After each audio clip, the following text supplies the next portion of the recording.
Support for the Legislative Gazette comes from New York State United Teachers, a union of professionals standing with more than 600,000 workers in education, human services, and healthcare with the Our Voice, Our Values, Our Union campaign.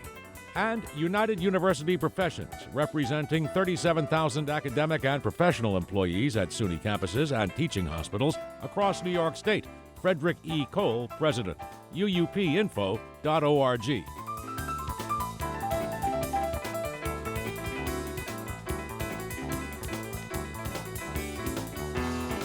New York Governor Kathy Hochul presented a $227 billion budget plan this week that includes more money for schools and public transit and raises taxes on cigarettes. As the Legislative Gazette's Karen DeWitt reports, the Democrat also highlighted public safety, including another set of revisions to the state's controversial bail laws. The governor's plan includes a 10% increase in school aid, finally fulfilling a nearly 20-year-old court order that said more money needs to be invested in the state's poorest schools.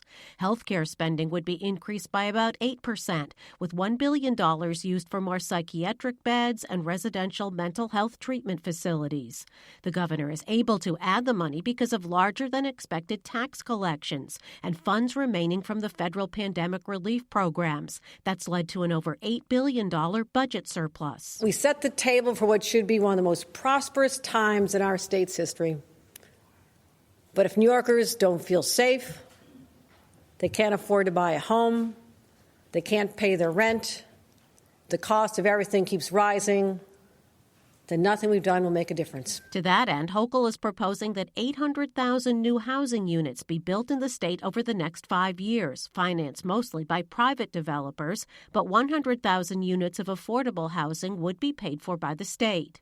Hochul wants to hold the line on taxes. No new broad-based taxes are proposed, but she wants to extend a temporary corporate tax surcharge. And she'd add a payroll tax surcharge for businesses in the region served by the downstate MTA to help stem pandemic-related losses for the transit agency.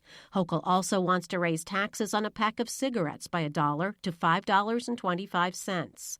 The governor also detailed a public safety plan. It includes $337 million to fight a surge in gun-related violence and provides $80 million to district attorneys to hire more prosecutors and to better follow recent statutes that require them to turn over evidence to defendants in a more timely manner.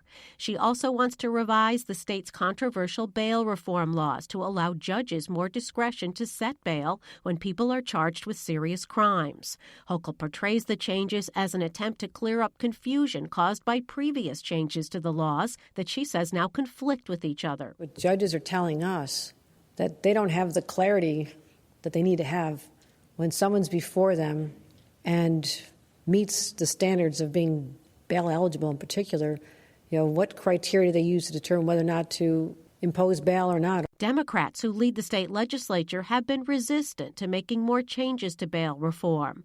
Assembly Speaker Carl Hastie was non-committal about the new proposal, but he says he wants to look at all of the factors affecting crime and public safety. Can we just stop focusing so much on bail and for once can we really start to concentrate on the stuff that really drives crime? Hochul held up the budget for 9 days last year to win revisions. She says she won't comment on her strategies for getting an agreement this year.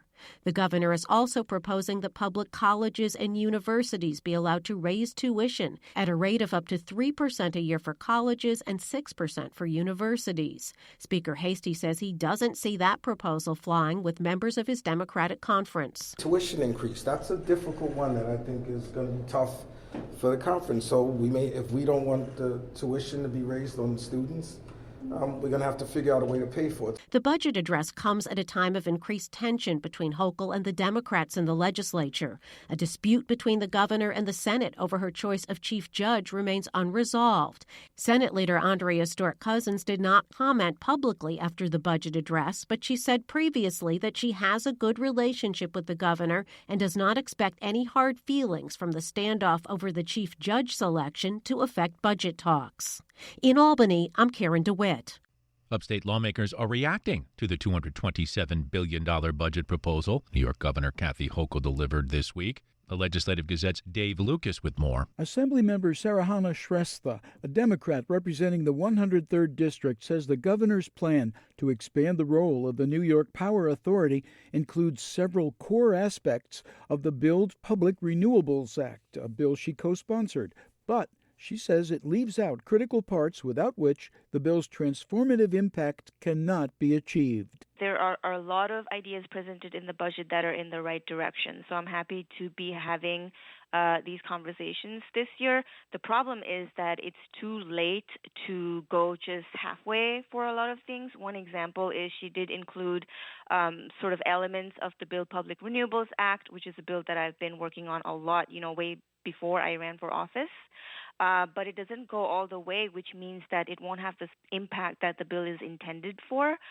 So we're hoping to work with her on making sure all of the provisions of the bill are included so that it can be a success. 41st District Democratic State Senator Michelle Hinchey says she sees positive things in the budget, including more investment in clean water and clean water infrastructure, fully funding schools, universal pre-K and universal child care.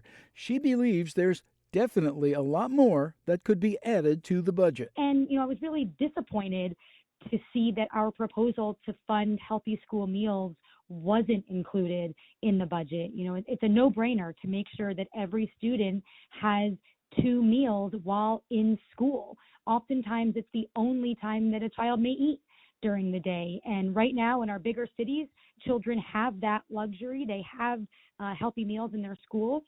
We don't have that outside of the city. And in my district alone, in the 41st, it would impact nearly 17,000 students to get free school meals if we could fund the Healthy School Meals programs. Republican Mary Beth Walsh represents the 112th Assembly District. She's looking ahead to the upcoming budget hearing process. So I'll be interested to, go through the budget hearings and kind of put some meat on the proposals that she's laid out, because I listened to her talk yesterday, and of course it came with a big booklet that I haven't gotten completely through yet to kind of get a better idea of what she's saying. But I thought it was kind of overall kind of vague, what she had laid out. And now we have to kind of get down to the brass tacks of really getting in and seeing what the proposals are going to be, and for both from a policy side and then also from a financial side. So that's what the next, couple of weeks are going to be all about. 109th District Assembly member Pat Fahey agrees there's a lot of work ahead, and it begins with digging into the details of fellow Democrat Hochul's proposals. Very pleased to see that she's putting combating gun violence at the top of her list, as well as doing what we need to do to invest in mental health reforms and programs that are so needed across the spectrum, as well as housing, minimum wage, and a host of clean energy and climate action proposals. All of that I find is good news.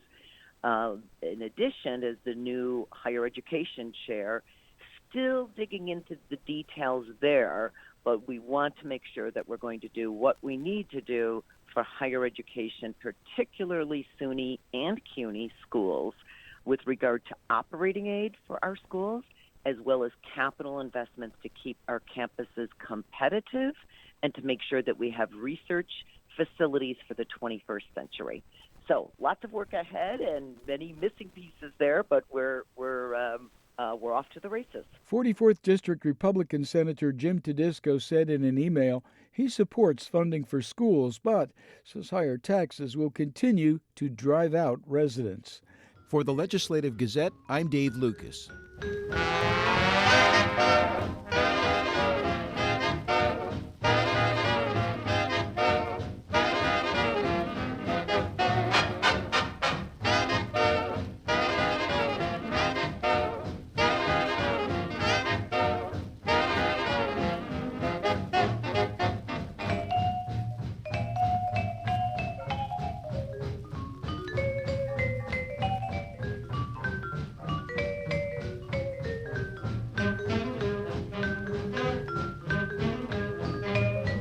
You are listening to the Legislative Gazette, a program about New York State government and politics.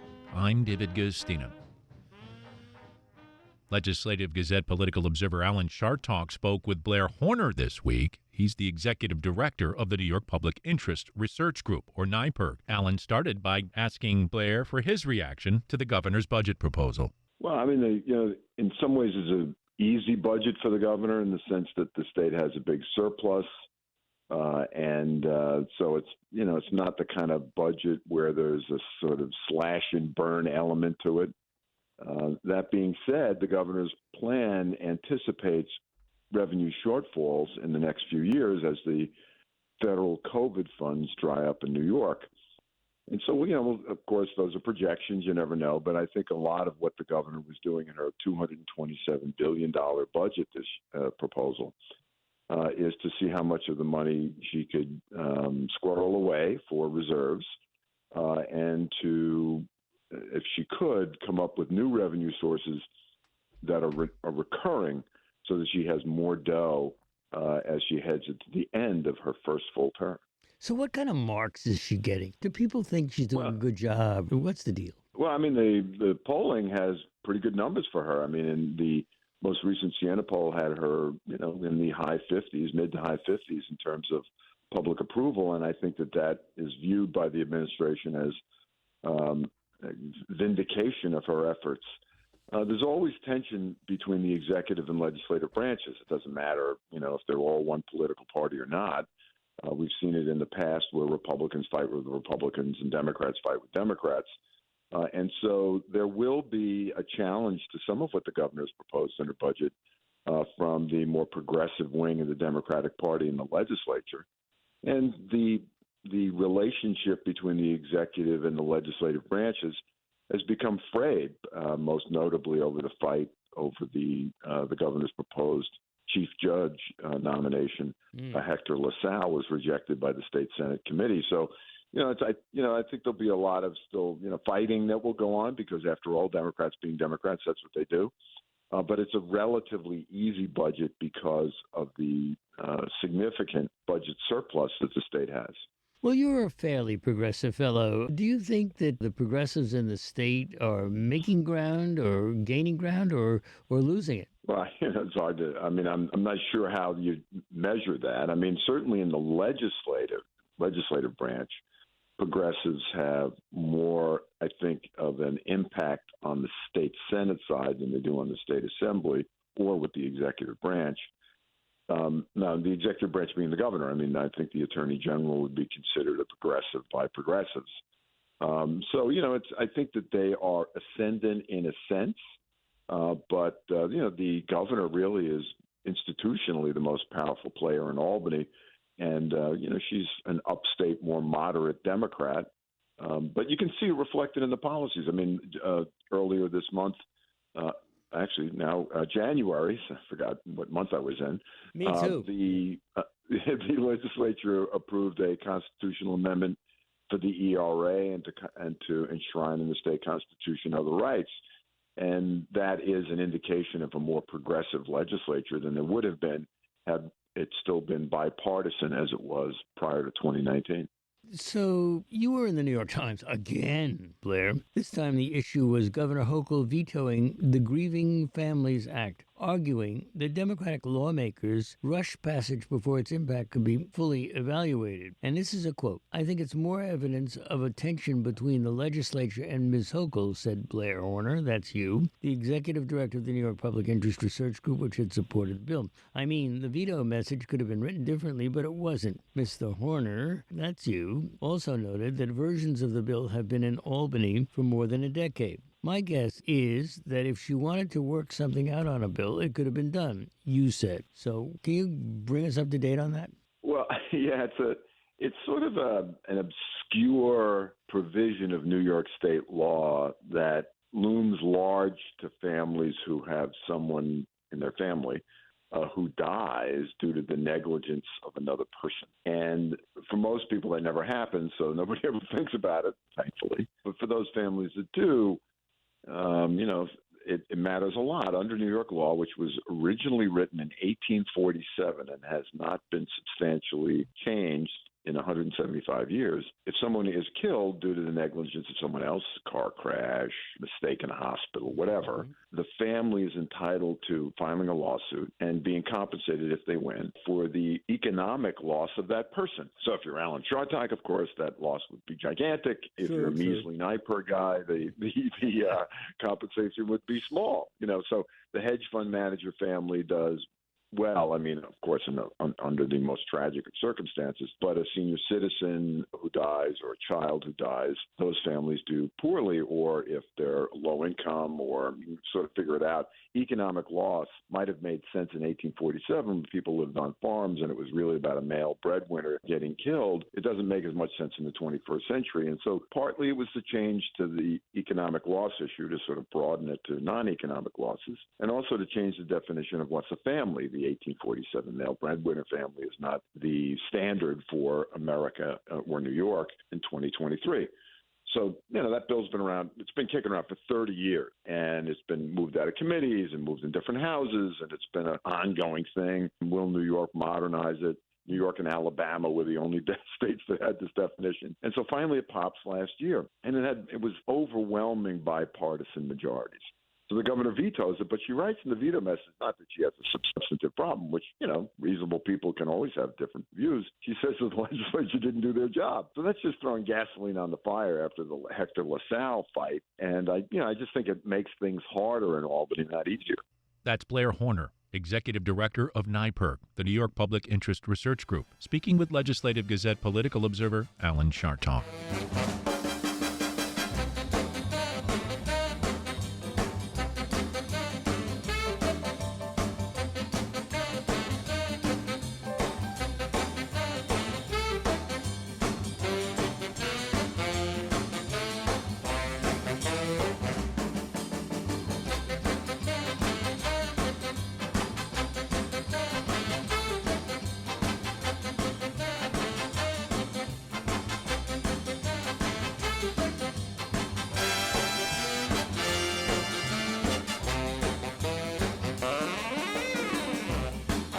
You are listening to the Legislative Gazette, a program about New York State government and politics. I'm David Gustina. The Legislative Gazette's Pat Bradley spent time with representatives from New York's North Country after Governor Hochul delivered her budget address Wednesday, and they say what really matters are the details of the 162-page proposal. The Democrat calls the budget thoughtful, progressive, and balanced. Our $227 billion budget will include unprecedented investments in areas that will make a positive impact in people's lives, that'll make the New York dream real, make it safer, more affordable, more livable. State Senator Dan Steck, a Republican representing the 45th District, is doubtful that the proposal promotes affordability. I don't know how she can talk about making it more affordable when her proposal for total spending is a $227 billion budget. You are listening to the Legislative Gazette, a program about New York State government and politics. The Senate and the Assembly will likely try to push that number over $227 billion. The New York State Senate this week passed a series of...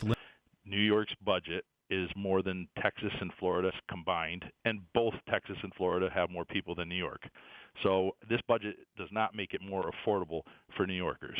Assemblyman D. Billy Jones, a Democrat from the 115th District, says there are some promising proposals, but the full budget needs to be closely examined to determine how it will impact North Country residents. The governor had said she's putting money into child care. That's one of the biggest issues that I have heard, especially here. We are a child care desert up here in the North Country. We'll have to see what's in there and how that's going to affect residents here in the North Country and throughout the state. And I think she was extending the tax credit to help our farmers pay for these overtime wages. That's promising. But if there's one thing that I have learned from hearing budget proposals and then actually seeing what's in the budget is that we should be a little leery and certainly find out what's going to actually affect families, affect residents that I represent. Matt Simpson represents the Assembly's 114th district. The Republican says there are good items, like funding for schools, mental health, and affordable housing, but thinks numerous items critical to the state's future miss the mark. Since I've been in the Assembly, the budget spending has risen over $50 billion. And in those 3 years, we still have a housing crisis. We have a workforce crisis. We have an overall affordability issue in New York, and people are at their breaking point. So we need a sustainable plan to deal with those issues. This is the 11th budget Senator Steck has reviewed during his time in both the Assembly and Senate.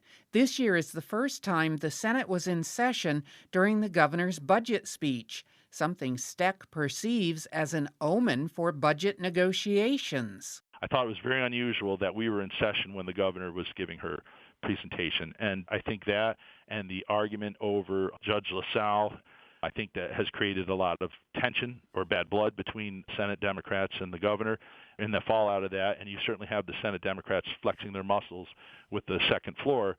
And I think it's shaping up to be probably a very contentious budget process. So I think everyone's probably, preparing to buckle their chin straps here. I think this one is likely to be a hard-fought or difficult budget process.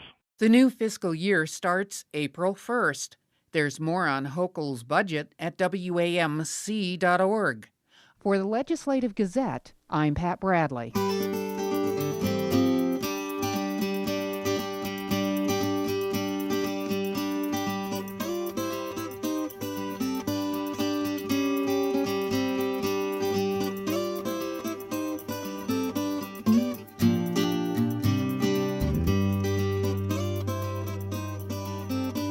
You are listening to the Legislative Gazette, a program about New York State government and politics.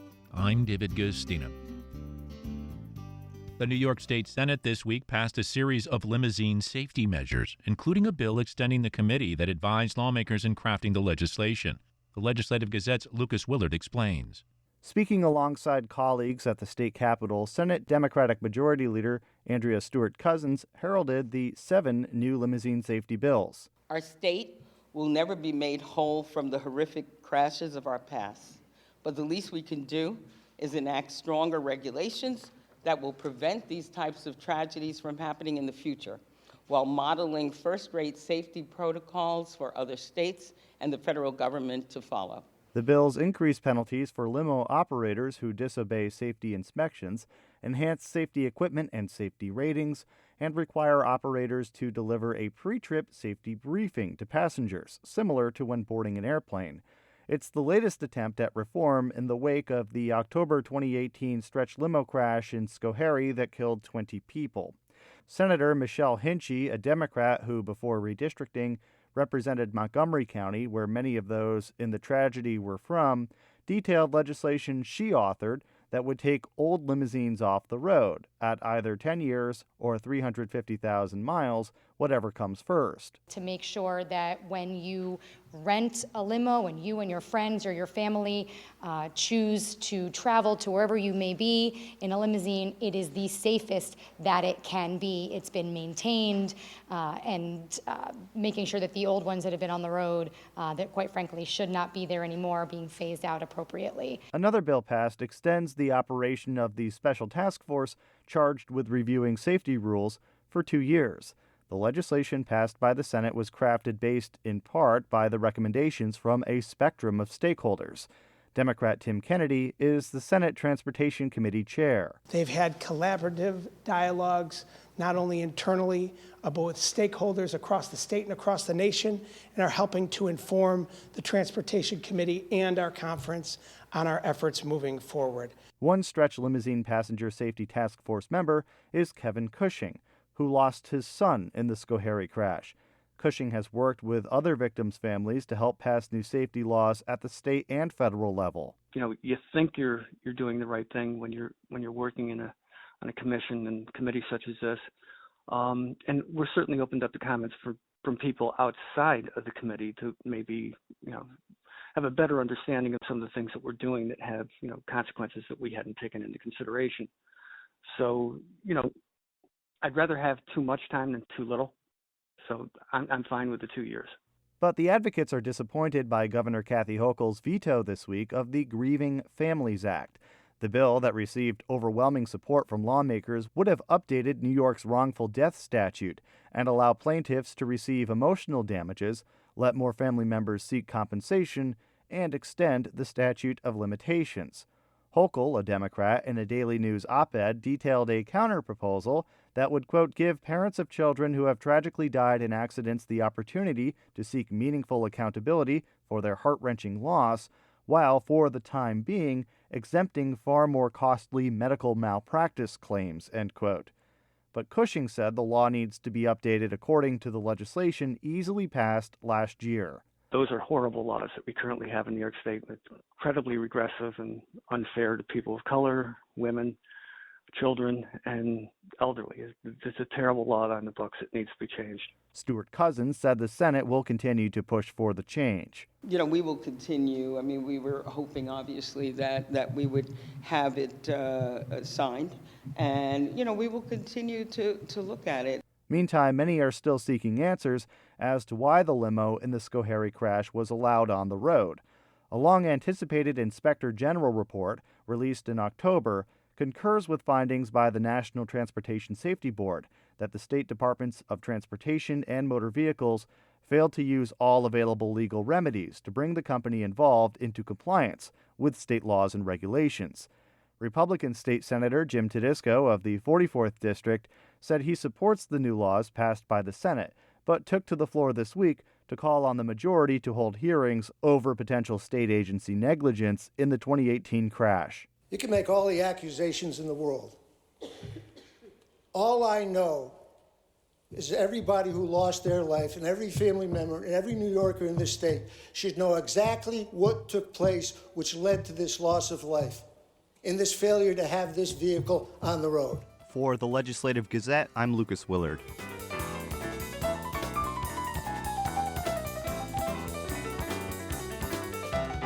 And that about does it for this week's show. We had help from the New York State Public Radio Network. For copies, call 1-800-323-9262. That's 1-800-323-9262. Ask for program number 2305. Or just listen online at WAMC.org or schedule a podcast wherever you get your podcasts. And join us again next week at this same time for more news on New York State government and politics. For the Legislative Gazette, I'm David Gustina.